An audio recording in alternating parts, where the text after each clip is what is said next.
We have before us the opportunity to forge for ourselves and for future generations a new world order.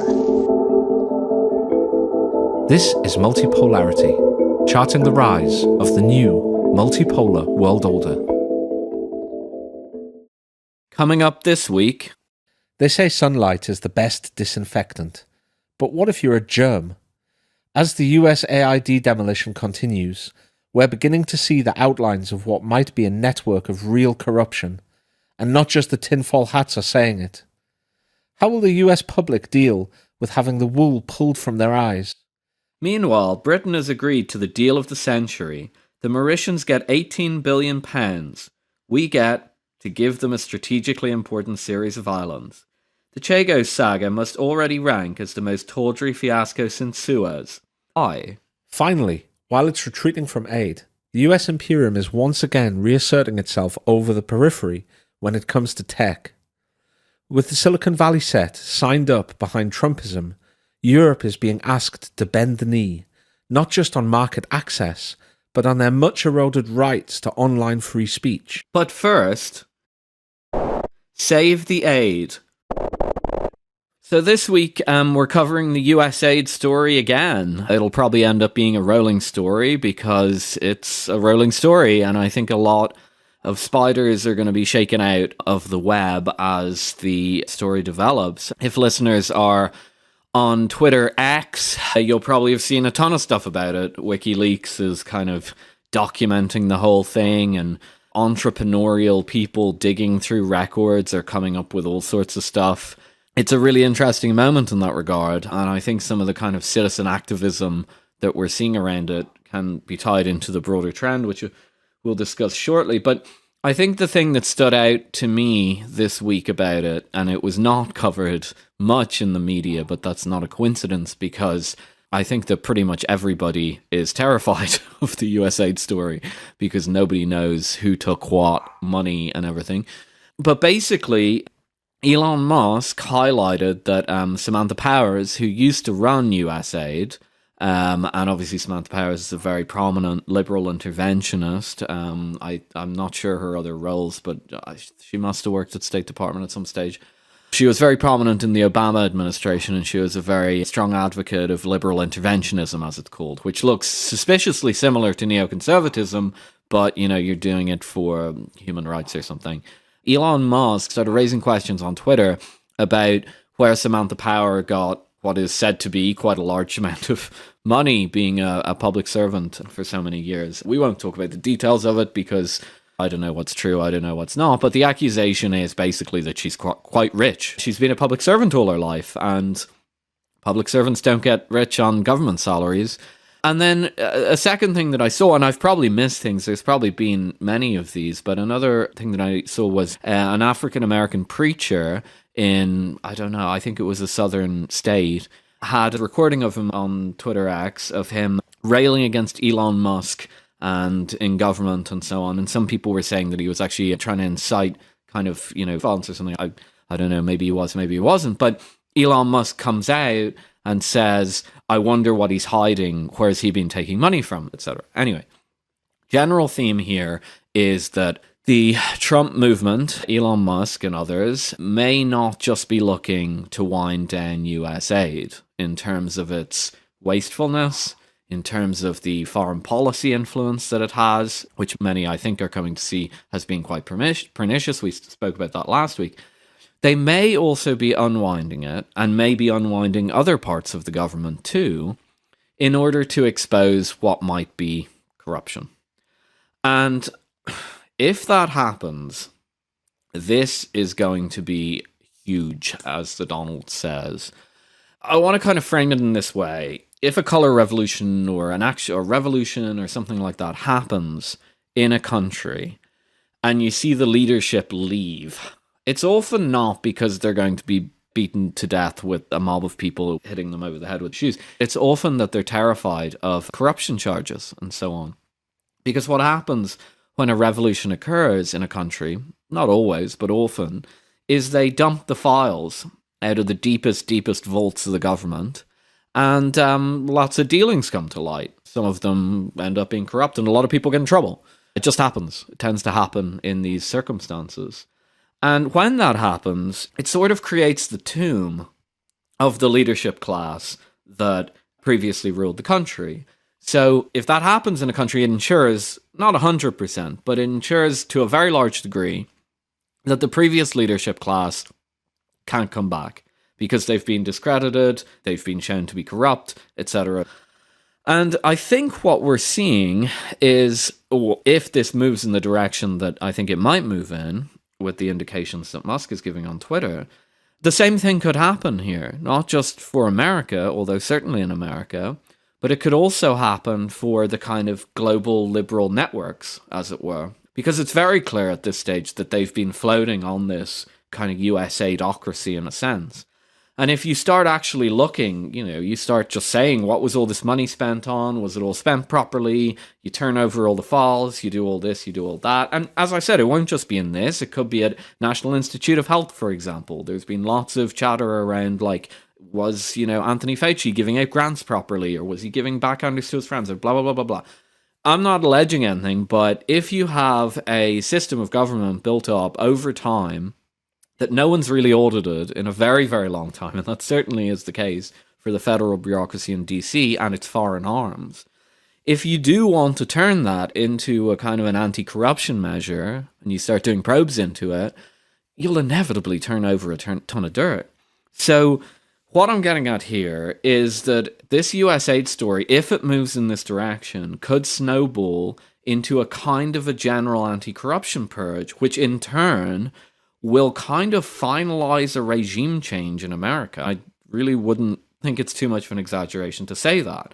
If a bunch of dirt's exposed and some key people are involved in that, that will discredit that ruling class. Not everybody has to be discredited, but just enough people that the entire kind of network just goes kind of slushy, Maybe Musk is just trying to scare people, scare them off, make sure that they don't try some like crazy protest counterattack or something like that. It could just be some of that.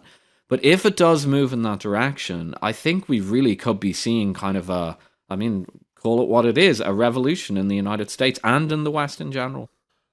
I think in theory it could be. I don't know enough about American politics to know whether it is likely to turn into, or has the potential to turn into, a regime change. My instinct is that they would have to do something very similar in a more powerful and larger department than USAID. It's, although the money sounds very big to us here in Britain, we have a $3 trillion economy as opposed to a $20 trillion economy. So it's a couple of orders of magnitude larger, and so a department like USAID, which might be distributing the equivalent of the UK defence budget, is still relatively small. But I believe I'm right in saying that he's also about to go into the Pentagon and attempt to audit that as well. And I've also heard theories that they started with USAID because it would obviously, be able to give them a few easy wins, but they would use what they had learned from that to then go to larger and harder to crack departments within the government. Whenever there's a regime change, when you look at third world countries around the world, this is the sort of thing that tends to happen. We're even seeing it in Bangladesh. We spoke a few weeks ago about an issue related to a British MP in the regime change there. And what very much tends to happen is you get a new regime taking charge. And it's not just a transfer of power from government to loyal opposition. It's not a transfer of power between one side of the accepted mainstream and another side. It's an entirely new regime. And I think, as you were saying before, Philip, that does tend to lead to a general purge, and certainly the use of the threat of of that general purge to prevent the ousted members of the elite from trying a counter-revolution, if that makes sense. So all of this could be happening in the US, I suppose. My instinct, as I say, is that it won't happen unless this same process goes on in a larger department of the federal government. But if we start to see something similar in, for instance, the Pentagon with its $1 trillion infinity budget, then yeah, it's time to put the tin hat, not the tinfoil hats, but the tin hats on, the old British Army helmets, basically. I think this is interesting on two levels. First of all, I'm increasingly coming to the conclusion that the US won't get rid of USAID in general because it's too powerful a tool of soft power. But the problem is now the veil has been drawn back. We can all see now who and what is controlling the machine. And although there are going to be some very willing elites in various countries in terms of accepting that money, I think the United Kingdom, I can think of Ukraine, I can think of a few others in Europe as well. At the same time, it's going to be much harder to gain traction in countries which are less willing or are in fact contested, because it's just untenable and obvious what's going on when you hear that USAID was essentially propping up 90% of Ukraine's media, and that was meant to be a free and independent media, by the way. So I think it's damaged long term, that ability to project power. And in addition to that, I think if there is a serious shake-up within the US elite, they're going to be far too concerned with domestic affairs to push their energy outward in an effective way. So I think the USAID story is actually, again, I'll repeat what I said from last week. The USAID story is much more important than is being made out. I'm shocked at the lack of coverage in Britain. It's focused almost entirely, I would say, on, wells that aren't being dug in Africa, which, by the way, I think is very lamentable. I think it's very sad. But, the whole thing is clearly far too corrupt. It's obviously being used as a slush fund for ideological programs. It's obviously instead being used as something that can project, quite nefarious at times influence around the world. And also as a slush fund for ideologically driven programs of a small portion of the American elite. And that just can't go on in any kind of democratic society. There are loads of examples. We were talking before we came on air of other examples in other areas of government where this doesn't go on indefinitely. So I think this is a much bigger story than it's been made out. I think it has probably affected the way in which America is able to project non-military power. It has also, and it is also potentially, as you say, a sign of some kind of regime change that could really tie America up with domestic matters for some time. In terms of, is USAID actually getting shut down? Well, 2 days ago, newspapers reported with lovely video that the sign is being removed. Like they've taken a chisel to the sign on the building. That signals to me that it's gone. I think aid will be run through the State Department in future, and I think it'll be much, much smaller budget. I think they're serious about getting rid of USAID. Every indication shows that to me. In terms of why they went after USAID first, really interesting thing to think through. I've been thinking about that quite a bit because I think it's very important. And I think I'd heard what you said, that it was a little bit of low-hanging fruit because it wasn't as large as the other institutions. And I think there's probably a lot of truth to that. But I think two other reasons that they're going after USAID first. One of them is related to what you just said. I think not just is it a slightly smaller organization, but the potential for misuse of funds in USAID, I think, is much larger than in Defense Department, for example, or the Education Department, or even the Department of Health, the National Institute of Health, NIH. And the reason for that, I think, is because I think if you find kind of shadiness in other government departments, a lot of it's going to be kind of like overbilling and stuff like that, like charging too much, that kind of thing. Whereas I think with USAID, there's just an awful lot of opportunity to just actually kind of steal, to be honest. I'm not saying anyone has. We'll see what comes out. But just in theory, because you can just kind of like assign some money to some charity somewhere. And then, like, do you really know what happens with it? I'm just saying in theory there's a lot more room there to loot the ship in a sense. So I think that might be one reason. But I think the more interesting one, because I've been thinking about it a lot, is that it goes back to what I'm saying. If you go on a kind of a quote-unquote anti-corruption drive, and I don't mean to be cynical about that. Anti-corruption drives do typically drive out corruption. Like in China, they did a big anti-corruption drive. Part of it was to clean out corruption, and part of it was to actually get rid of some of the people who were opposed to the Xi faction in the party. This happens all the time. We gave the example of a revolution. Part of it is to drive out the corruption. Part of it is to, solidify the new regime in a sense. What does it do if you go after USAID first? What it does is you are engaged in a sort of a quasi-regime change against the global networks if you go after USAID. So domestically, you may have all sorts of problems like RFK Jr. may be really mad about how the NIH is allocating grants and had been doing so under Anthony Fauci. That is well known, widely discussed. That's a specific problem. That's if you think that it's a problem with your healthcare sector, science, R&D funding, etc., etc. But USAID is all about geopolitics. It's all about friendly relations with various countries, building global networks and alliances, World Economic Forum style stuff. If you go after that first, you may not take down the entire global network immediately, although I think it'll do a lot of damage very quickly, but you also kind of scare everybody.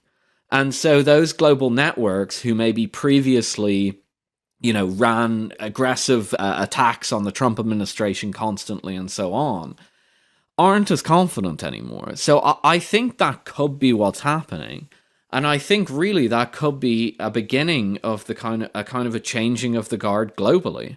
Because the last thing I'll say is, like, a lot of the organizations that USAID funded may have even been legitimate charity organizations and so on, and legitimate kind of foreign soft-touch human rights organizations. I don't know how to judge whether you're getting enough bang for your buck there. I'll leave that up to the people currently running the US government. But the point is that when you set up those institutions, you have positions for people to take when they're not in government. And that's how you maintain a kind of an elite structure, in a sense. That's how the elite structure in the West has basically been maintained. I mean, we've talked before about the possibility that NATO will be dissolved in a Trump administration.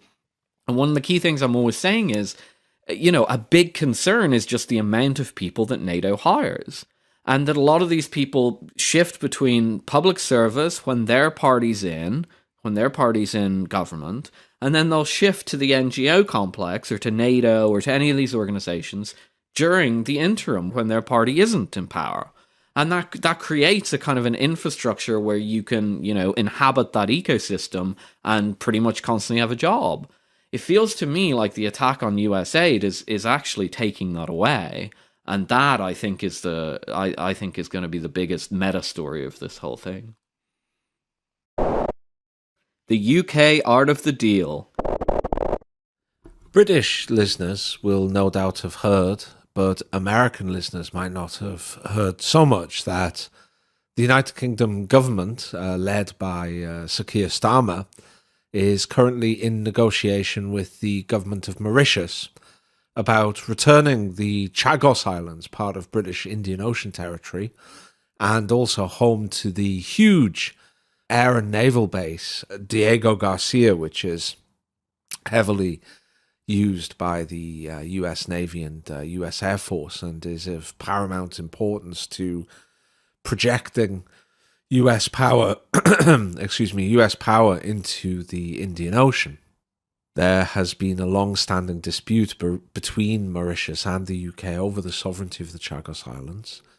Mauritius gained independence from Britain in 1965, but before that, Britain carved out the Chagos Islands and one or two other islands as part of what became known as the British Indian Ocean Territory. Eventually, there was a naval base built on Chagos, and sadly and probably quite disgracefully, the Chagosians, the native people who lived there, were actually kicked out to build this naval base, and they were sent to Mauritius itself, where they were, by many accounts, treated appallingly. Now, at the time that Mauritius gained its independence, Britain actually officially purchased the Chagos Islands from Mauritius for what was at the time a quite princely sum of £3 million, and in addition to that, a British security guarantee. And at the time, Mauritius seemed very happy with that, but in the 1980s, they changed their mind, they made new arguments, and they demanded the islands back. This came to a head about 5-6 years ago when the United Nations asked the International Court of Justice for an advisory ruling. And the advisory ruling found in favour of Mauritius. And Britain agreed to... Sorry, by the way, I've got a terrible cold, listeners, so bear with me. It's one of those things that one gets in rainy February when the weather's about to change. The British government agreed to start negotiations. Since then, though, the Labour Party has come into power. And that's brought with it an excess of individuals who are very heavily involved in, who are lawyers, first of all. Secondly, are left-wing lawyers who have been involved in the left-wing legal milieu around Britain and internationally. And they're also veterans of the human rights and international law kind of lobby, legal advisory, and legal representation group. And the key figures in this really are a French-British barrister called Philippe Sands, who is representing the Chagos Islands. And also, in addition to that, Sir Keir Starmer himself, and also British Attorney General Richard Hermer. Now, these men have all been kind of colleagues in the past, or at the very least have written papers for the same publications, been part of the same kind of legal groupings and societies.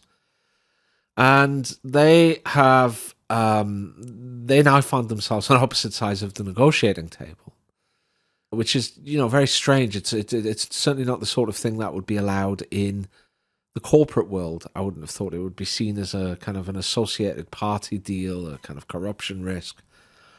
But there you go. And what's happened is the UK has agreed, essentially, not only to give back the Chagos Islands, but to pay Mauritius for the privilege. And then Mauritius said no. They saw Sir Keir Starmer coming from a mile away and decided to rinse the British taxpayer for as much as they could get. And now I think I'm right in saying that Britain has decided to give away the Chagos Islands, including the base at Diego Garcia, and then lease it back from Chagos on a 99-year lease. And for the privilege of doing that, pay Mauritius £19 billion, and front load that money rather than spreading it over the term of the lease. Now, what I find interesting about this, obviously this is causing a great deal of controversy in the United Kingdom.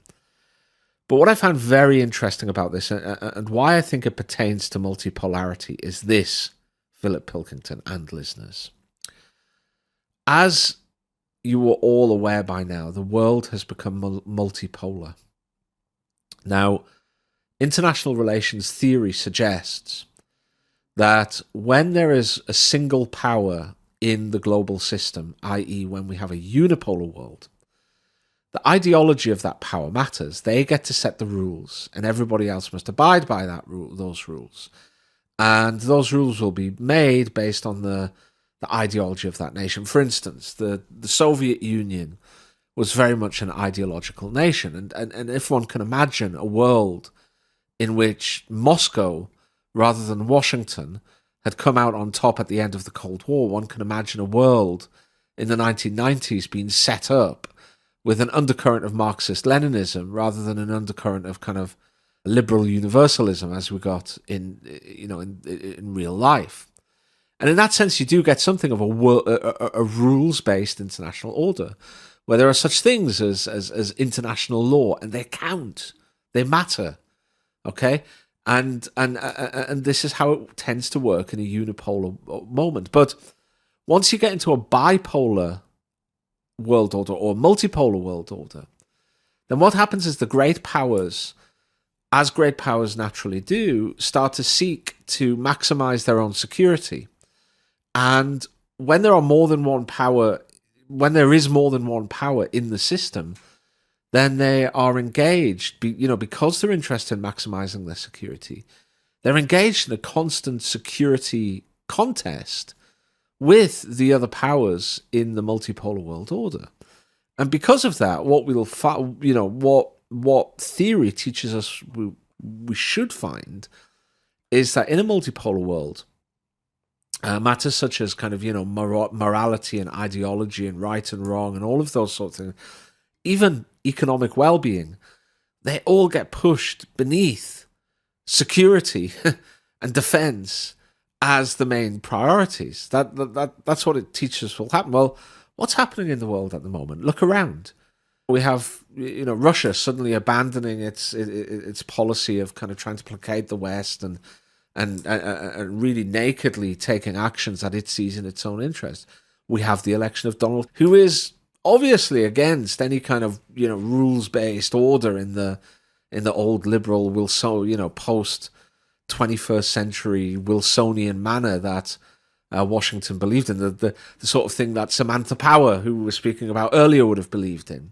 He rejects all that. He's something more like from the 19th century, the sort of ideas that Teddy Roosevelt would have had. And we're seeing it all around the world at the moment. And what I find fascinating is you've got these international law scholars, very intelligent men, very serious men, who have built their professional lives and reputation on human rights and international law.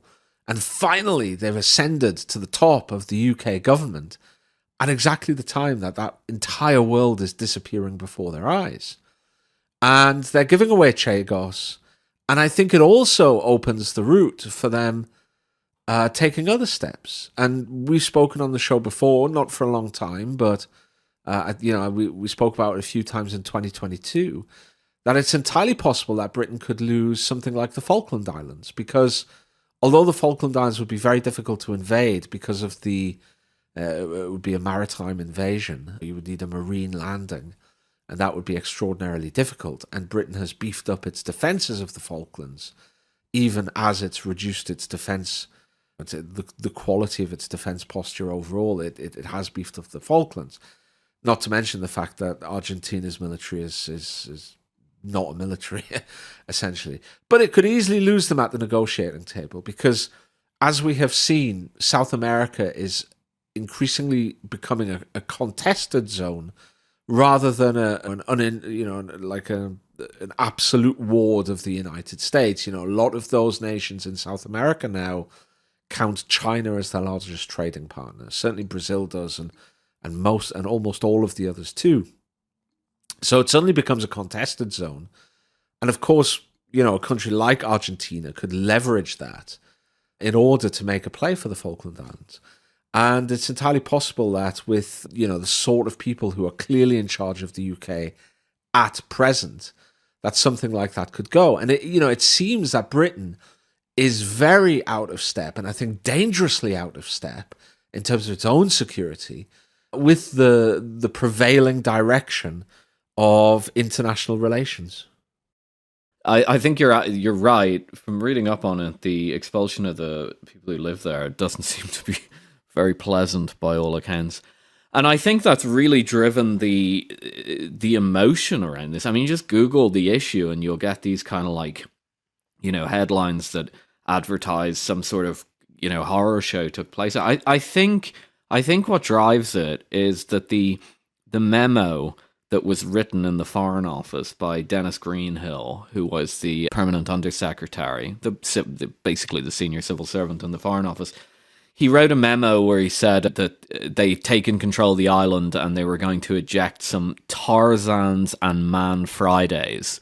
Man Friday, of course, being Robinson Crusoe's kind of native buddy who he bossed around. And so I know it's a really racist thing to write in a memo. It's still kind of strange to me that the Foreign Office communicated it with itself like that back in the late 60s, I think during the Howard Wilson government. But that's kind of triggered a real raw nerve with the people you're talking about, the liberal internationalists who, who really, I mean, I'm not trying to downplay. They shouldn't be talking like that about expelling people from islands and stuff. It's actually pretty nasty stuff. But and I'm not trying to downplay it. But I do kind of like find it slightly amusing that some of these people are so shallow that you kind of put a nasty racist statement from the Foreign Office in front of them, and it completely overrides like any other consideration of anything, and all arguments are made on that basis, even at a senior level with these like international human rights lawyers discussing things at the UN. I think it's kind of clownish, and definitely that speaks to what you're saying, that the establishment, the British establishment and the American establishment too, to a certain extent, need to get a bit more, they need to gird their loins a bit here and get a bit more realistic.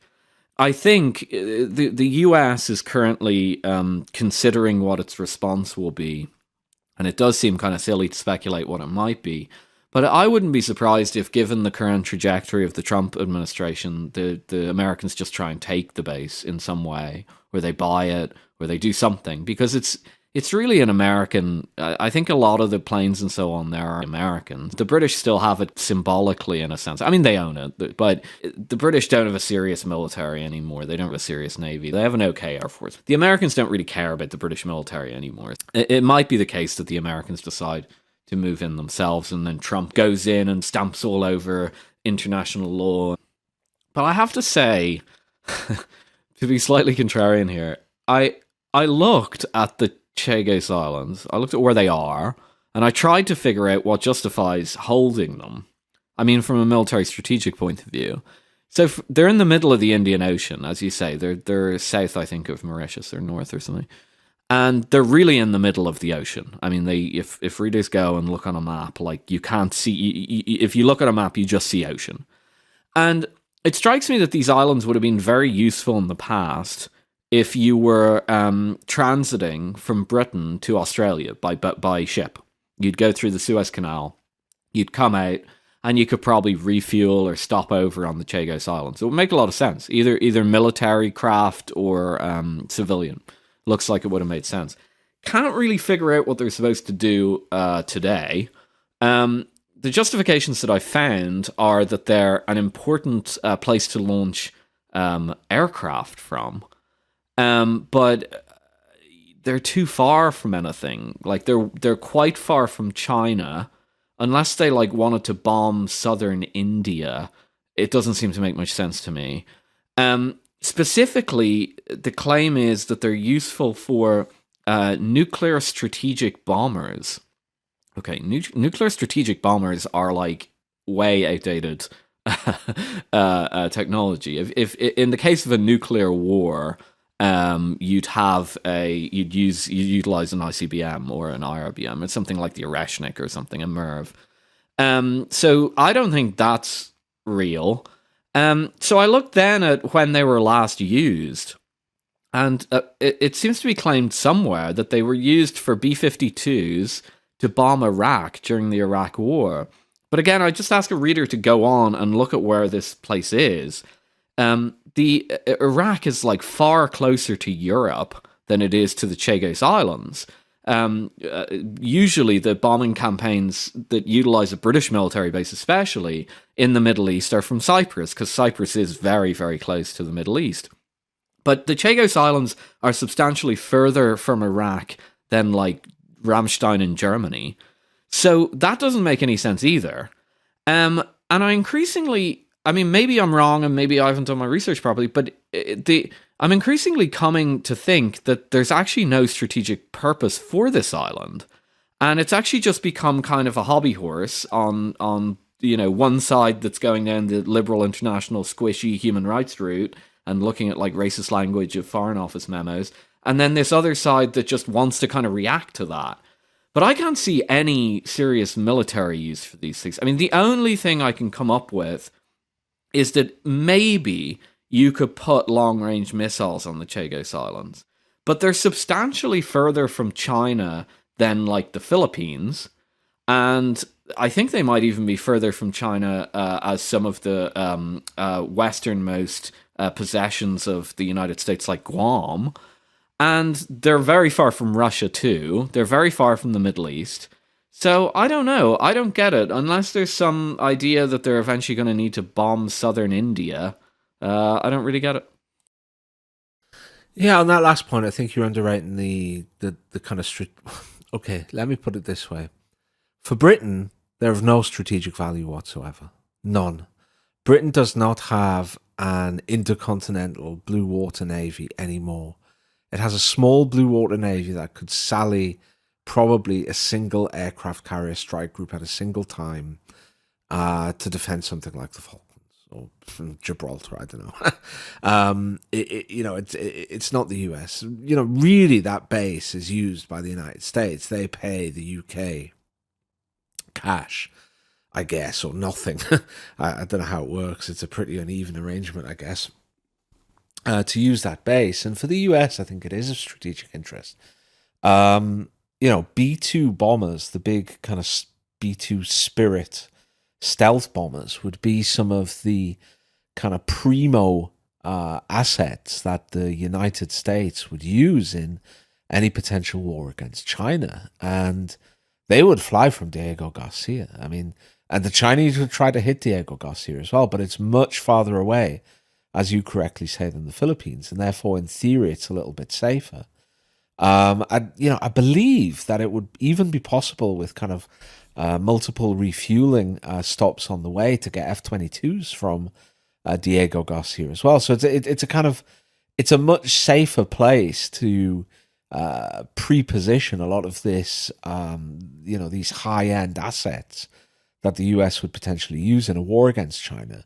But in addition to that, it allows the US Air Force and Navy to project power across the Indian Ocean. And specifically, if you look at the main trade route from the Strait of Hormuz, the oil-producing waterway across the Indian Ocean, around the Point of India, across the Bay of Bengal, through the Straits of Malacca, and up into the South China Sea, well, then you'll see that the islands in Diego Garcia provide a nice point of reference to control such a sea lane, the same as goods going from China's eastern seaboard, which is the great manufacturing center of the world now, across the Indian Ocean and into the Suez Canal.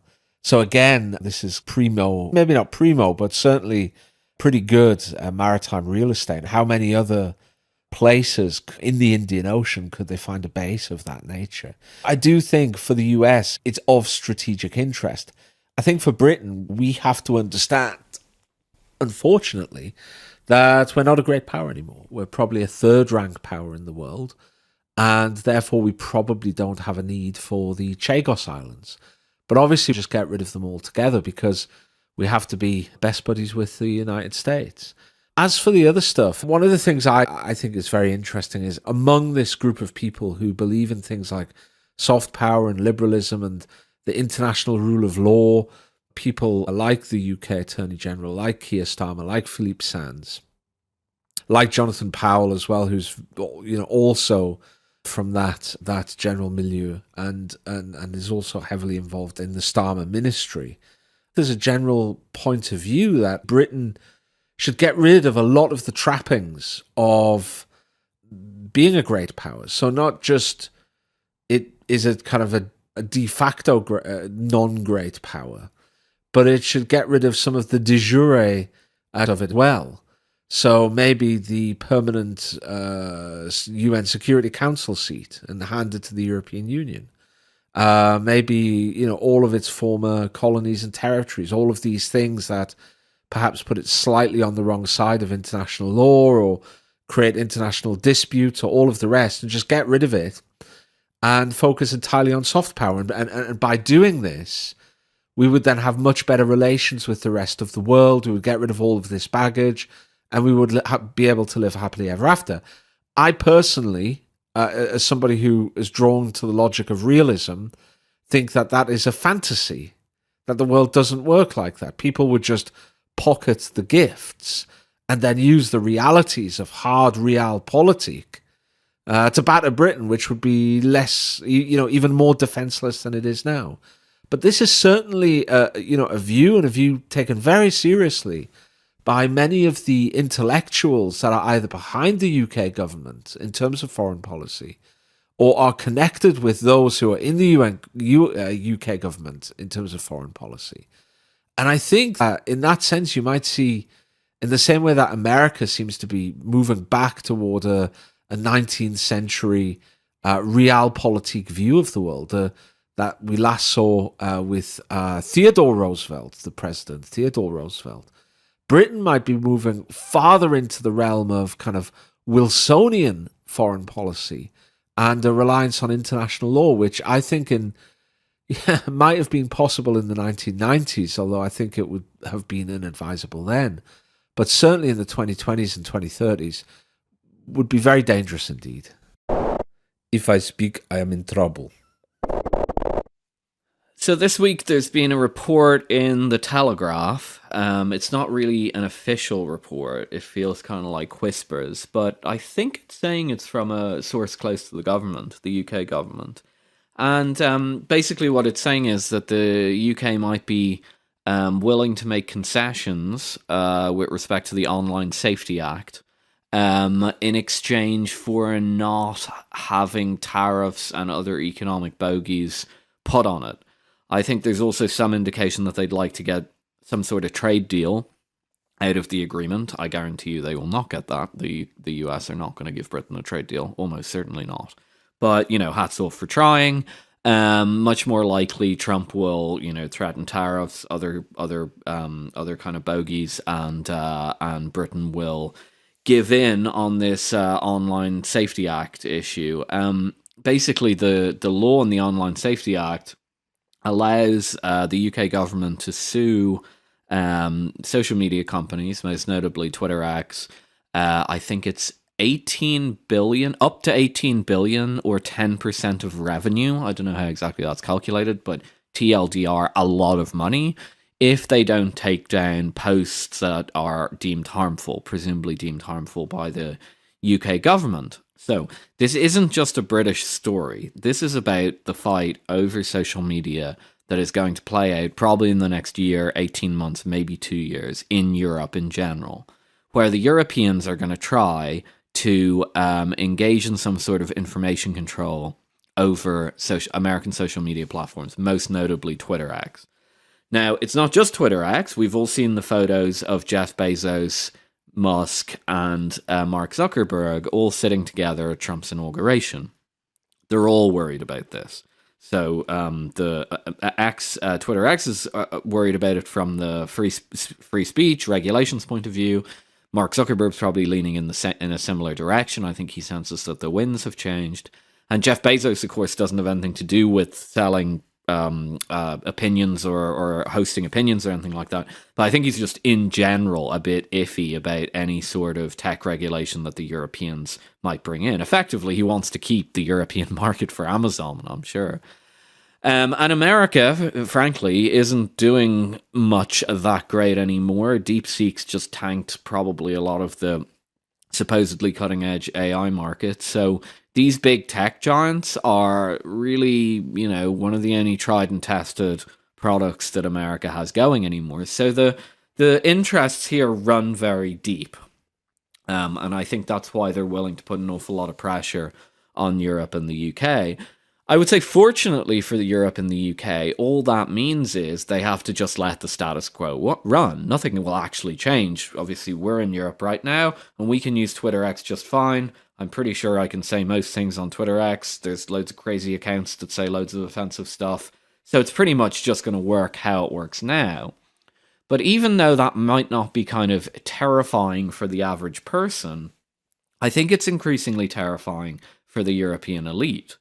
Because this elite is quite discredited at this stage. It's not seen as particularly impressive. Its citizens don't like it very much. And in fact, senior people in the Trump orbit, most notably Musk himself, but also kind of people further down the food chain, are using Twitter X to launch quite substantial attacks on the European politicians. I think, of course, of the grooming gang scandal being the first shot fired there, but there will no doubt be more. I mean, Musk has even been using the platform to promote AfD, in Germany. And so they're terrified of this. The European leadership knows that the longer there's free speech on X, that the more it's going to push and push and push against them. And they're already in a fragile position, so it could tank them entirely. The issue now is if the Trump administration is willing to put severe economic pressure on Europe, on the UK, and so on, then they're stuck between a rock and a hard place, because they can either leave X open, operating, and continue to have this enormous amount of pressure piled on them. They don't know what's going to happen 2 weeks before a German election, 2 weeks before a French election. They don't know. They don't have a clue what the Americans, the Trump administration, or Elon Musk, or anybody else is just going to dump on there and just put it all on their shoulders. On the other hand, if they do try and clamp down on speech online, and they get the really harsh economic sanctions, or the tariffs, or whatever you want to call them, put on them, the economic chaos that it'll generate will probably knock them off their perch anyway, and they'll be out of office. So I think really this all goes back to the fact that increasingly it looks like the Trump crowd have decided that they pretty much want to regime change Europe. They don't really care how they do that. By hook or by crook, they don't really mind. They can put the tariffs in place, create a little currency instability, interest rates go haywire. You don't even have to wait until the tariffs really work. I think we discussed this. You just wait until the exchange rate effects and the monetary effects come in. And then, that would destabilize the politics there pretty quickly. Or you just leave the status quo, and every week some new crazy thing's going to hit X, and it's going to upend politics in some country in Europe. My inclination is that they will just end up settling for the status quo, because in its unpredictability, it's still relatively predictable. But I think, it's combined with what we talked about at the top of the show, which is this USAID unwinding of global networks and so on. All this pressure is being put on the shoulders of European politicians that are already weak right now. And increasingly, when you see the moves being made on the chessboard, you just see them being boxed further and further into a corner. And they can't really make any moves anymore. So I think this debate around Twitter X and around tariffs and so on in Europe specifically, about trade policy and all that, is actually should be read as a debate around the future or lack of future of the European elite. And the whispers that I hear from Trump world, and I think a lot of people are hearing them, is that this elite isn't going to last the term of the Trump administration. And when they're buried, they're probably going to be buried pretty deep. Yeah, the word you were looking for, I think, when in chess, when you're boxed in and you can't make any moves anymore, is Zugzwang. And I like that. The European elites find themselves in Zugzwang. Look, there are a few different threads that you mentioned to kind of pull on. I think the idea that Britain can clamp down on US social media giants. I mean, I say this as a Briton myself and a proud patriot. But it's absolutely preposterous to think that the UK can have much influence on these organisations. I remember when Starmer was getting into an online flame war with Elon Musk, or the Labour Party more broadly, that there was all talk in the left-wing liberal media about how Britain should, ban Twitter or just clamp down on Elon Musk. The very notion that Britain has the power to do that is absolutely ridiculous. Like, even with Biden and that whole crew, which probably loathed Musk as much as your average Labour Party MP loathed him, the concept that the US Congress would allow any foreign government to prevent any US corporate champion operating in any important market, which Britain still is ridiculous. They would just step in and hand Britain a lesson in real power. Like, US foreign policy has been, since 1916, to remove barriers that would prevent US corporate champions operating in foreign markets. Like, that has been their foreign policy. And if you think that Congress is just going to let the fact that Joe Biden doesn't like Elon Musk override that and allow Britain to kick Twitter out of Britain, which is a big consumer market, or the European Union, like the EU elite in Brussels, to kick them out of the EU, where Twitter has more registered users than it does in the US. It's just a fantasy. It's just how detached from reality these people actually are. They live in a world of their own creation. They live in a world that matches their utopian dreams rather than a world that the actual reality in which we live. Now, the next thing I would say is that you're 100% right. That, this issue with Europe does draw back to what we were talking about with USAID in the past. The idea that Europe would censor US social media fitted nicely with the agenda that USAID and a lot of American liberals wanted. They couldn't get around the Second Amendment in the US, but they could use this regulatory superpower, which was controlled by an elite who were increasingly nervous about the influence and gains of populists, to censor the sort of speech that the liberal progressive elites in America wanted censored. And in the same way that we now, and I believe even some American websites have those accept cookies notifications going on like every website we visit, it was hoped that by having a huge market censor in that way, they would force social media giants to take this seriously, create backdoors for governments into these sites to be able to get in and start censoring the people that they wanted. That would help the cause of folks like Samantha Power, Joe Biden, and Blinken, and all these folks who were keener than perhaps they ought to have been as good Americans on censoring the speech of their fellow citizens. But generally, you're right. Now those days have gone. The EU doesn't have that cozy relation. Now they're butting against the social media giants, whether it be Bezos, Musk, or Zuckerberg.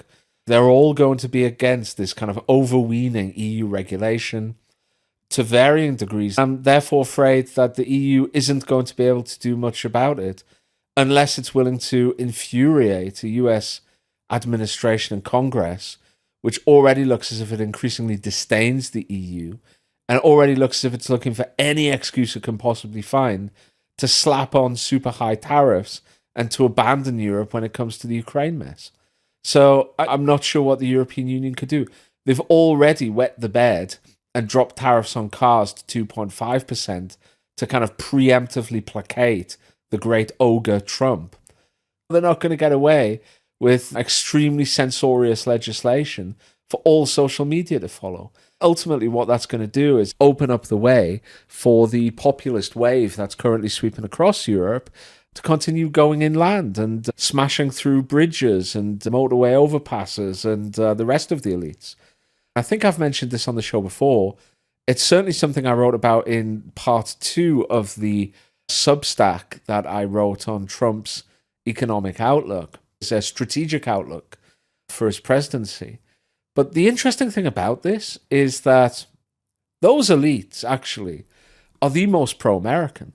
They're the ones who want to suborn EU or EU member state national interests to the American strategic interests. They're the ones who want to keep tied to America's coattails. They're the ones who would do most, for instance, to help America with regard to China.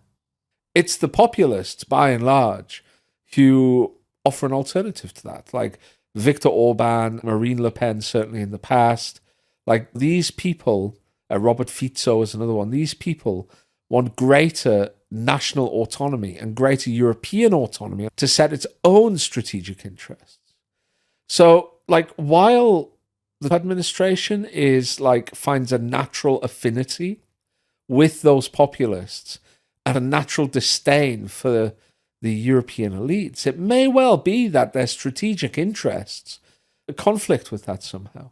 So anyway, I think those are the 3 main threads that you touched upon. I think this is an extremely important story because it's tied in with exactly how the US-EU relationship will play out over the next 4 years.